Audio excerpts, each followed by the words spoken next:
Más de 1000 investigadores en todo el mundo realizaron el estudio que es considerado hasta ahora como el más completo para conocer las causas del cáncer. Los especialistas analizaron el genoma completo de más de 2600 personas que sufrían 38 diferentes tipos de tumores. El avance no tiene precedentes, se está logrando saber cómo surge cada tipo de cáncer, cada tumor a nivel molecular. Un paso que abre la posibilidad de contar con tratamientos y nuevos métodos de diagnósticos prematuros. El estudio fue publicado por la revista Nature y permitirá conocer con anticipación la enfermedad antes que aparezca y también que evolucione. La comunidad científica ha concluido que el cáncer es fundamentalmente una enfermedad del genoma promovida por la acumulación gradual de mutaciones en las células. Un interesante tema que abordamos en Mundo Plus Vanguardia. Bienvenidos. Bien, y 1000 especialistas de todo el mundo investigaron la composición de 38 tipos de tumores cancerígenos. Un estudio que va a permitir conocer el genoma de estos tipos de cáncer, logrando anticiparse a la aparición de los primeros síntomas y también a su desarrollo. Nos explica más la importancia y las consecuencias de este estudio el doctor Benjamín García, director del Programa para el Futuro de la Universidad Mayor. Muy bienvenido a Mundo Plus Vanguardia. ¿Cómo está, doctor? Hola, Florencia. Muy bien. ¿Y tú? Bien, gracias. Primero, cuéntenos, ¿en qué consiste este nuevo estudio?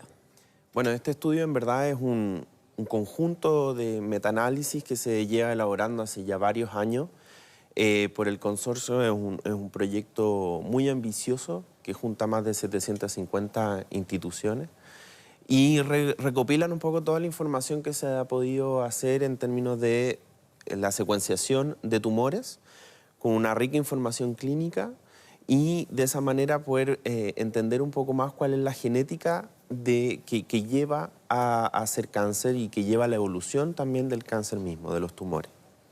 Perfecto, o sea, podríamos decir que esto abre la opción a detectar un tumor antes de que aparezca en las personas y obviamente tratarlo.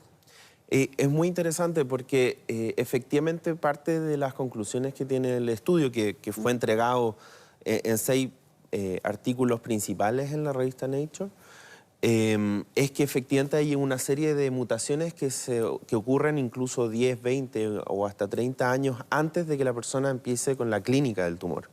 Entonces hay mutaciones que se pueden detectar antes, hay más mutaciones que encontramos que son heredadas, o sea que uno nace con esa mutación y lo predispone con mayor frecuencia, y alteraciones que conducen o que son drivers, que se llaman, que son las que llevan a que la persona desarrolle este tumor. Y eso hace que para prevención, diagnóstico y tratamiento tenemos muchas más herramientas. Claro. Y finalmente, ¿cómo surgen este tipo de tumores a nivel molecular? A ver si nos puede explicar un poco más en detalle. Bueno, el cáncer en sí es una enfermedad genética, adquirida, por así decirlo. Toda forma de vida que está codificada en ADN es inevitable que desarrolle algún tipo de tumores si es que no logran los mecanismos de control evitar esto. Las plantas tienen tumores, los animales, etc. Y eso está dado por cómo nuestro código genético se va multiplicando y eso genera mutaciones. Y son estas mutaciones las que de repente hace que se pierdan los mecanismos de control y ocurre una evolución muy rápida dentro de este órgano, que células empiezan a multiplicarse, proliferar, que es el término un poco más técnico, y ocurren los tumores y eso empiezan a ser invasivos y se da el caso de un cáncer clínico en el fondo. Perfecto. Se analizaron en este estudio 38 tipos de cáncer. ¿Con esto ya se abarca prácticamente a todo el espectro de estos tumores? Claro, una de las gracias de este estudio es la gran variedad de tipos de tumor. Generalmente uno se enfoca, muchos de los estudios se enfocan en los principales tipos de cáncer de colon, pulmón, mama, etc. Pero aquí ya al abarcar 38 tipos con un buen número de casos, ya tenemos un espectro cada vez más amplio de entender qué es lo que sucede con esta patología, que tiene algunas cosas en común, pero hay muchas cosas que es individual a cada órgano donde se genera, cada célula donde se genera ese tumor. ¿Y cuántos tipos de cáncer finalmente existen? Tipos de cáncer, un órgano puede tener varios tipos de cáncer a su vez. Hay muchos tipos, desde que empezamos a clasificar, por ejemplo, las leucemias, ahora ahí tenemos más de 150 tipos de leucemias. Entonces, los tipos de cáncer son muy variados y en general nosotros estábamos acostumbrados a clasificarlo en función de cómo se ven al microscopio. Y cuando ocurre la invención del microscopio y lo empezamos a analizar, empezamos a clasificar de cómo se veían las características de las células. Esto, como decía un investigador del estudio, esto es la genómica, el estudio del ADN del tumor, es como la invención del microscopio. Nos abre una puerta a entender una nueva métodos de clasificación y por ende nuevas estrategias, tanto en el tratamiento, pero también en el diagnóstico precoz, como tú habías mencionado. Perfecto. ¿Y cuáles son finalmente los tipos de cáncer con más mortalidad en nuestro país, en Chile? En nuestro país, el cáncer de estómago siempre ha sido uno de los principales flagelos de nuestra población, especialmente en hombres, donde es más frecuente. Y después tenemos los cánceres que son clásicos en los países más en vías de desarrollo, los cánceres de mama en mujeres, cáncer de pulmón, cáncer de colon está aumentando bastante, y el cáncer de próstata en hombres. Claro. ¿Y estos casos se coinciden con los 38 tumores estudiados o analizados en el estudio? Efectivamente están representados, pero sucede algo curioso con cáncer de estómago, que es algo que afecta a determinadas regiones de manera muy intensa, Chile siendo una de ellas. No están representados en Estados Unidos. En Estados Unidos es más bien infrecuente. Por ende, la representación de las muestras o del estudio en cáncer gástrico es mucho menor que si hubiera sido un estudio motivado en Chile. Pero Europa y Estados Unidos tienen pocos casos de cáncer de estómago, en cambio tienen muchos casos de cáncer de colon, que es donde está un foco de estos estudios. Claro, de todos los estudios. La mayoría de estas mutaciones finalmente que tú me mencionabas en las células, que son varias, son millones, es principalmente por causas hereditarias, tú me decías, pero también puede influir en la manera del estilo de vida, el smog, el mismo desgaste de los propios órganos y también lo que uno consume. Claro, ¿no? Por supuesto. Lo que nosotros... Para no decir que solamente son no, para nada. mutaciones por el tema, que ocurren por temas hereditarios. De hecho, nosotros pensábamos que entre un 5, un 10% eran mutaciones heredadas. En general, esa era la cifra que uno siempre tiraba como consenso. Lo que es muy interesante aquí es que vemos que 2/3 de los cánceres son por mutaciones que uno adquiere, muchas veces por las razones que tú mencionas. El humo del tabaco es lo más cancerígeno que tenemos, la obesidad, ciertas alimentaciones, etc. Pero ese 5 a 10% de mutaciones heredadas pasa a ser casi 1/3, lo cual es muchísimo más de lo que nosotros pensábamos que estaban representadas las mutaciones que uno heredaba y que por ende uno se puede adelantar en muchas veces. Y eso era un dato que fue muy interesante de estos estudios.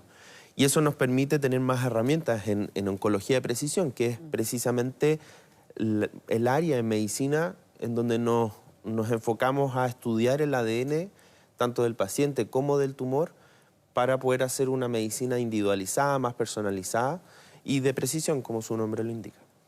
Perfecto. ¿Y este estudio se va a convertir en algún test rápido a corto plazo?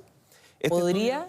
Este estudio lo que nos permite avanzar fuertemente en el área que se denomina medicina genómica, que es los médicos que nos enfocamos en estudiar el ADN de los pacientes, ¿no es cierto?, para ayudar, así como el radiólogo ayuda con su radiografía, los médicos de genómica ayudamos con la información genética del paciente al oncólogo, al cirujano, etc.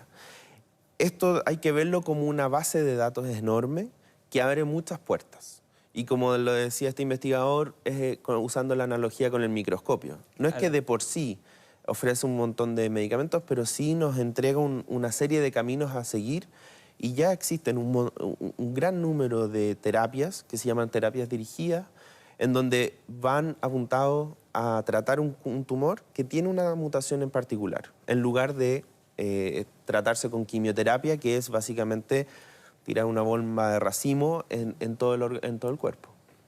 Claro. De alguna manera podríamos decir que esta investigación abre la puerta quizás a tratamientos especializados. Exacto, son estas terapias dirigidas que nos permiten en el fondo tratar el cáncer con una pastilla que va directo a matar las células que efectivamente son neoplásicas, son tumorales, en el fondo, en lugar de tratar de quemar o envenenar todo el cuerpo esperando de que el tumor muera más rápido de que el resto del organismo, que uno lo ve en las personas con quimioterapia, que es muy duro el tratamiento, es bien difícil. En cambio, las terapias dirigidas lo que tienen una mejor tasa de respuesta y tienen mucho menos efectos adversos. Y al ser personalizado, incluso podríamos hablar de que sería paciente a paciente, porque hay personas que reaccionan de una manera peor o mejor a lo que tú decías, a la quimioterapia, por ejemplo. ¿Podría ser incluso tan personalizado? Sí, eso es un poco lo que nosotros estamos tratando de armar, y que esto es un gran espaldarazo para esta disciplina, en donde tú, al estudiar tu genética, entiendes muy bien qué quimioterapias te van a hacer mejor que otras, cuáles vas a reaccionar muy mal por efectos adversos, y si tenemos nuevas terapias como estas que están saliendo, que son las terapias dirigidas, nosotros vamos a poder seleccionar aquellas para tratar tu tipo de tumor en específico, no el común de los tumores, no sé, de colon, sino que dado que tu tumor de colon tiene una mutación en particular, ocupamos esta terapia dirigida. Ese es el avance que uno está haciendo en cáncer, en donde uno hace el match paciente a paciente de cuál es el mejor camino de tratamiento para ese individuo. Por eso es una medicina de más de precisión y no tanto del que en inglés se llama el one size fits all, en donde tú le das una sola cosa tratando el paracetamol a todo el mundo le da, pero el paracetamol a algunos le quita el dolor de cabeza y otros necesitan una aspirina. Le puede dar acidez, claro. Exacto. Y eso uno lo puede anticipar con la genética. Perfecto. Los tumores surgen de manera distintas. Ahora, ¿cómo ustedes logran estudiarlos, cada uno de ellos, a través de distintos grupos de trabajos, de observación? ¿Cómo se van separando para que cada espacio, cada tumor sea analizado de manera distinta y con las características que debe tener? ¿Tú me preguntas a nivel de paciente o no, a nivel del estudio de ustedes. ¿Cómo se han separado para poder trabajar? Claro. Esto lo que hace es que el proyecto ocupó algo que ya la mayoría de la gente lo conoce, como los datos en la nube. ¿Ya? Y la gran mayoría de los datos genómicos fueron compartidos en estas 750 instituciones a través de Genomic Cloud, que se llaman, donde todos estos datos genómicos, que tienen una gran cantidad de información, fueron compartidos en la nube, y ahí cada institución fue viendo tal vez en la parte de los genes que codifican para proteína, en la parte de los genes que no codifican para proteína, algunos vieron metilación. Cada grupo jugó con su expertise. Ahora, la gracia con el hecho de poder compartir en la nube es que todos podían tener, ocupando la misma información, la misma base, fijándose en distintos aspectos, lograron llegar a estos grandes consensos, estos grandes estudios. Por eso son tantos trabajos también que están siendo publicados. 6 en Nature y una serie de estudios en otras revistas, porque es realmente muy, muy grande el alcance y la envergadura que tiene este avance. ¿Podríamos decir que estamos cada vez, o aún quizás un paso más cerca de poder curar esta enfermedad? Yo creo que lo que sí me atrevería a decir es que algunos de los cánceres... Más cercanos, más próximos. Algunos de los cánceres los vamos a poder curar. Porque el cáncer es una enfermedad muy diversa. Y hay algunos cánceres que efectivamente estamos más cerca, y hay otros que sí los vamos a poder, por así decirlo, administrar mejor. En cáncer, una de las cosas clave es el momento en que uno lo diagnostica. Si uno llega muy tarde, es muy difícil... Está todo ramificado. Exacto, es muy difícil curarlo. Pero cada vez más tenemos métodos más elegantes, más precisos para poder diagnosticarlo cada vez de manera más precoz. Y al lograr eso, uno efectivamente lo puede tratar y ser curativo. Un cáncer que se encuentra en etapa 1, muchos de los cánceres que se encuentran en etapa 1, lo podemos tratar y esa persona va a vivir 20, 25 años. Pero cuando ya lo pillamos en etapa 3, 4, ahí ya es más difícil. Y ahí vamos a tener que ver qué tipo de cáncer realmente es. Podría ser un avance incluso para tratar de ser positivo de que esta enfermedad pase a ser una enfermedad crónica, una enfermedad con la que la persona puede vivir efectivamente, puede estar en tratamientos, pero que no sea un tratamiento tan degenerativo como lo es, por ejemplo, la quimioterapia, que finalmente uno sabe en qué va a terminar. Yo estoy convencido que sí, Florencia. O sea, el cáncer, en gran medida, con estas herramientas, al ser una enfermedad que nosotros podemos individualizar tanto los tratamientos y estudiarlo con tanta profundidad, rápidamente vamos a ir incorporando más cáncer a aquellos que son tratados como enfermedad crónica, como tú bien dices. Y vamos a ir dejando un poco más atrás las quimioterapias que como generan tantos efectos adversos. Vamos a ir tratando con una pastilla, va a ser mucho más dirigido y vamos a tener más estrategias para pillarlo antes. Y ojalá la población también va a poder tener estrategias de prevención. Al tú saber quiénes están más en riesgo, vas a poder prevenir de una manera más dirigida. Perfecto. Doctor Benjamín García, muchas gracias por esta interesante conversación. Gracias a ti, Florencia. Bien, queremos agradecer a todos nuestros invitados, a ustedes por habernos acompañado y nos reencontramos en una nueva edición de Mundo Plus Vanguardia. Que estén bien.